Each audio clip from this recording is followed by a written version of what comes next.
Yo, what up? This is Pastor Wes Lee A. Johnson II, Wesley A. Johnson II, aka Pastor Wes.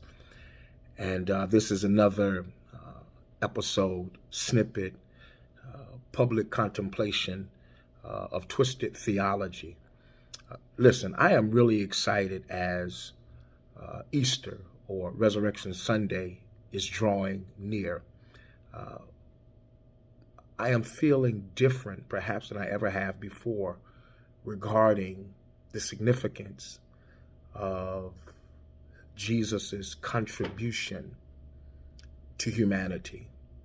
And I phrase it that way intentionally because, as you know, I've said on several occasions now on this podcast and whatever format you're listening to this on, that I have always pushed back on Western theology. I have always been a spiritual thinker. I've always thought deeply about the faith that I have chosen to cast my lot with. And as I've grown older and become more informed, the manner in which I push back on Western theology is now just a part of who I am. I don't even know if it's pushing back as much as it is. I have grown, evolved, and consider myself enlightened, but certainly not having arrived. With that being said, I am excited because I am looking forward to communicating this message of resurrection, the hope, the possibility, the potential that is inherent in the conscious and cognizant decision that Jesus, the Lord and the Liberator, the Savior and the Sanctifier, the Messiah and the Mystic, the Rabbi and the Revolutionary. I'm excited to talk about the very cognizant decision that he made to surrender his life, that his people and eventually all of humanity might live fully into who the divine has made them to be. He is an exemplary picture of what it means to put it all on the line.